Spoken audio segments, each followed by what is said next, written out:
작품 해설. 아이러니의 구조와 배경의 기능.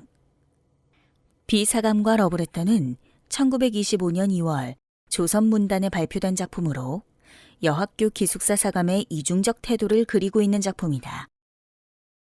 그런데 공교롭게도 이 작품과 유사한 모티브가 한 해 전인 1924년 6월 개벽에 소개된 바 있다. 당시 박돌이라는 기자가 여학교를 방문하다가 아니 꼬운 꼴이라는 제목으로 여학교 기숙사의 부당한 교육 방침을 풍자하고 있는데, 내용인즉 학교 당국자여 좀 해방을 해보면 어떤가. 기숙이란 본래 학생의 편의를 위하여 마련한 곳이요 결코 학생을 구속하자고 세운 것이 아닌 줄 안다 라며 현대 교육과는 괴리가 있음을 지적하고 있다. 현진건의 작품 중 비사감과 러브레터는 아이러니 구조의 대표적인 전형을 보여준다. 아이러니란 말은 원래 에이론이라는 그리스어에서 유래한 것으로, 에이론은 고대 그리스 희곡에 자주 등장하는 인물이다. 겉모습은 평범하고 권력도 갖고 있지 않지만 알라존과 같이 힘과 권력을 갖고 있는 자들을 골탕 먹이곤 한다. 이처럼 에이론의 모습에서 볼 수 있듯이 아이러니라는 표면적인 것과 이면적인 것의 차이에서 발생한다. 비사감과 러브레터에서 비사감은 여학교 기숙사의 사감의 엄격함을 그대로 보여주고 있는데, 특히 반남성주의에 이르러서는 절정을 이룬다. 2시간이 넘도록 문초를 한 끝에는 사내란 믿지 못할 것, 우리 여성을 잡아먹으려는 마귀인 것, 연애가 자유이니 신성이니 하는 것도 모두 악마의 지어내인 소리인 것을 입에 침이 없이 열에 띄어서 한참 설법을 하다가 닦지도 않은 방바닥. 침대를 쓰기 때문에 방이라 해도 마룻바닥이다. 그대로 무릎을 꿇고 기도를 올린다. 눈에 눈물까지 글썽거리면서 말끝마다 하느님 아버지를 찾아서 악마의 유혹에 떨어지려는 어린 양을 구해달라고 뒤삼고 꼽삼는 법이었다. 비사감이 가장 견디지 못하는 것은 러브레터와 남학생들의 면회이다. 여학생에게 전해오는 러브레터는 여성을 잡아먹으려는 마귀인 남성의 덫이요, 그 덫을 시작으로 여학생과 면회가 이루어지는 순간 악마의 유혹에 빠져든다는 것이다. 그래서 비사감은 편지를 받은 여학생에게 생면부지한 남학생의 신분을 밝히라 억지를 부리는 것이다. 이처럼 극도의 남성 혐오감을 보여주던 그녀가 결말 부분에서는 전혀 다른 극적 반전의 모습을 보여준다. 이 어쩐 기괴한 광경이냐. 전등불은 아직 끄지 않았는데 침대 위에는 기숙생에게 온 소위 러브레터의 봉투가 너저분하게 흩어졌고, 그 알맹이도 여기저기 두서없이 펼쳐진 가운데 비여사는 혼자, 아무도 없이 제 혼자 일어나 앉았다. 누구를 끌어당길 듯이 두 팔을 벌리고 안경 벗은 근시 안으로 잔뜩 한 곳을 노리며 그 굴비쪽 같은 얼굴에 말할 수 없이 애원하는 표정을 짓고는 키스를 기다리는 것 같이 입을 쫑긋이 내어민 채 사내의 목청을 내어가면서 아까말을 중얼거린다. 그러다가 그 넋두리가 끝날 겨를도 없이 급작스레 앵 돌아지는 신용을 내며 누구를 뿌리치는 듯이 연애 손짓을 하면서 이번에는 톡톡 쏘는 계집의 음성을 지어 난 싫어요. 난 싫어요. 당신 같은 사내는 난 싫어요. 하다가 재물에 자지러지게 웃는다.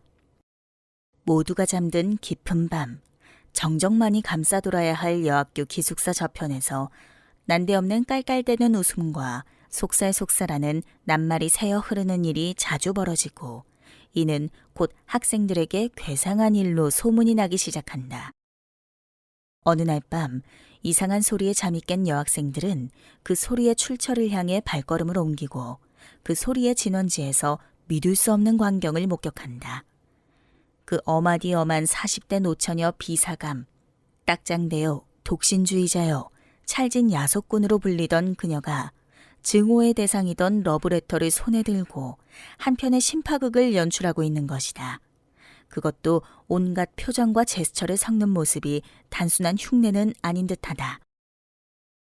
결말 부분은 비사감의 본성이 여지없이 드러나는 순간이다. 이러한 극적 아이러니의 모습을 통해 위선적인 인간의 표리부동한 이중성을 골개적으로 또는 반어적으로 제시하고 있다. 비사감과 러브레터가 제시하는 주제의 선명함은 무엇보다 배경의 역할에서 뚜렷하게 확인할 수 있다. 일반적으로 배경은 소설 속에 등장하는 인물의 삶과 상황을 구체화시키는 것과 함께 소설의 주제의식을 더욱 선명하게 하는 데 기여한다. 또 독자들로 하여금 역사와 사회에 대한 고민을 천착할 수 있게 해준다. 비사감과 러브레터의 주제의식인 인간의 이중성은 그대로 배경의 이중성을 통해 강화된다.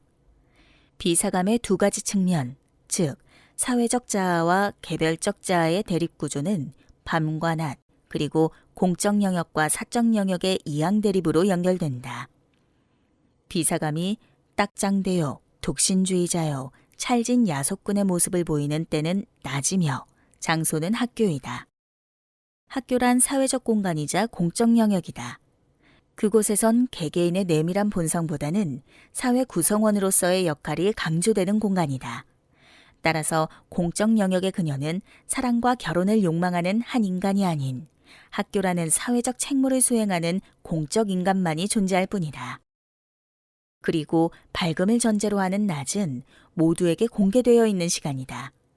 자신만의 욕망을 드러내기엔 그 밝음의 시간이 부담스럽다. 그래서 낮에 학교에 있는 그녀는 철저한 사회인이며 그 역할이 그녀의 엄격성을 만들어낸다. 그러나 밤은 다르다. 밤은 더 이상 낮의 가식을 요구하지 않는다. 모든 것이 빛에 의해 공개된 낮과 달리 밤은 개인들의 은밀한 욕망을 들키지 않게 어둠으로 감싸준다. 게다가 그곳이 나만의 은밀한 침실이라면 금상첨화이다. 비사감은 깊은 밤 자신의 침실에서 사회적 인간이 아닌 자연인이 된다. 애정에 목말라 하며 여전히 아름답고 극적인 사랑을 꿈꾸고 또 젊은 여학생들의 미모를 질투하는 40대 노처녀의 본능으로 돌아온다. 이러한 모습은 허위가 아니다. 인간은 모두가 자신이 처한 시간과 공간에 따라 각각 다른 반응을 보이기 때문이다. 우리의 모습은 낮과 밤이 다르며 직장과 학교에서 다르며 친구 앞에서와 연인 앞에서 다르다. 이것이 인간의 진정한 모습인 것이다. 현진건은 극적 아이러니와 배경의 이분법적 대립을 통해 인간의 본성의 모습을 여실히 보여주고 있는 것이다. 비사감과 욕망의 구조. 그렇다면 다음과 같은 의문이 남는다.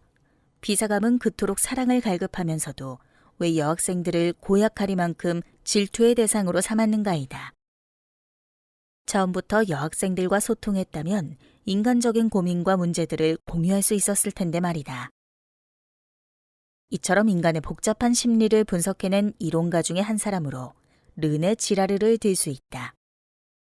그의 논지는 다음과 같이 요약할 수 있는데, 즉, 인간의 모든 욕망은 매개된 욕망이며 이는 삼각형의 구조를 띠고 있다.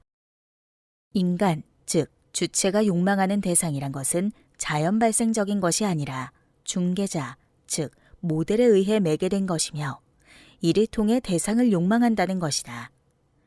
예를 들어 돈키호테, 즉 주체는 위대한 기사, 즉 대상을 욕망하지만 이 위대한 기사는 자연 발생적인 것으로 생겨난 것이 아니라 아미다스, 즉 중개자라는 전설의 기사를 통해 생겨난 욕망이었던 것이다.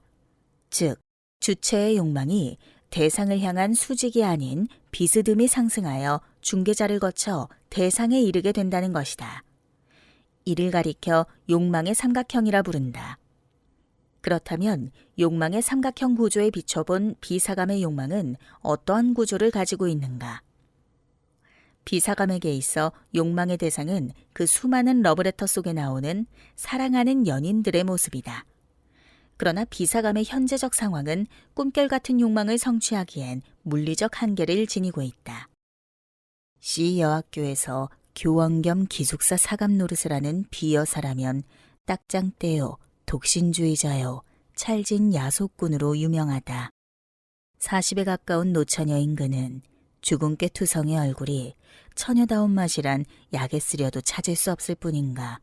시들고 거칠고 마르고 누렇게 뜬 품이 곰팡스런 굴비를 생각나게 한다.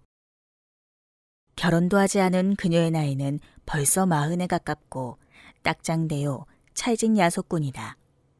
러브레터의 주인공들처럼 장밋빛 사랑을 하기엔 죽은 꾀투성이의 얼굴과 여러 겹 주름이 잡힌 헐렁 벗겨진 이마로는 가능성이 적어 보인다. 게다가 뾰족한 입을 앙다물고 돋보기 너머로 쌀쌀한 눈이 노릴 때면 기숙생들이 오싹하고 몸서리를 칠 정도로 엄격하고 매서웠다. 그렇다면 비사감에게 욕망의 중개자는 무엇일까? 그것은 바로 여학생들이다. 그녀는 여학생들을 통해 사랑에 빠진 연인들을 욕망하게 된 것이다. 여학생들이야말로 욕망의 대상인 러브레터 속의 주인공들이기 때문이다. 그런데 왜 비사감은 욕망의 중개자인 여학생들을 증오하는 것일까? 오히려 그녀들을 흠모하고 부러워해야 하는 것 아닐까? 지라르는 주체와 중개자 간의 거리에 따라 심리적 반응이 다르게 나타난다고 지적한다. 마치 인간과 신의 관계처럼 주체와 중개자 간의 거리가 멀수록 경쟁 관계, 즉 질투, 악의는 존재하지 않는다. 반면 둘 간의 거리가 가까운 경우 경쟁 관계는 치열해지며 동시에 욕망도 강렬해진다. 이와 마찬가지로 비사감에게 중개자인 여학생들은 자신의 권력, 즉 교사 혹은 사감으로서를 통해 얼마든지 좌지우지할 수 있는 존재이기에 모방욕의 대상이자 질투의 대상이 되는 것이다. 마치 자신의 아들에게 사랑받는 며느리를 질투하는 시어머니처럼 말이다. 시어머니 역시 남편에게 사랑받는 아내가 되고 싶고 그러한 욕망은 중개자인 며느리를 통해 강화되지만 시어머니의 욕망은 소원해 보인다.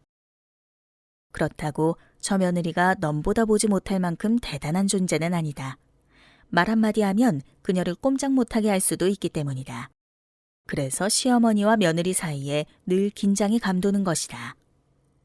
하지만 비사감은 항상 경쟁의 상태에만 머무르지 않는다. 주체와 중개자의 거리가 가까워질수록 대상과 중개자를 구분할 수 없는 상황에 이르기 때문이다. 그녀는 자신의 침실에서 급기야는 스스로를 러브레터의 인물로 전이시킨다. 그것은 나의 천사, 나의 하늘, 나의 여왕, 나의 목숨, 나의 사랑, 나를 살려주어요, 나를 구해주어요 라고 외치는 남자에게 정말씀이하여 나를 그렇게 사랑하셔요. 당신의 목숨같이 나를 사랑하셔요. 나를 이라고 말할 수 있기를 간절히 바라는 40대 노처녀의 욕망이기 때문이다.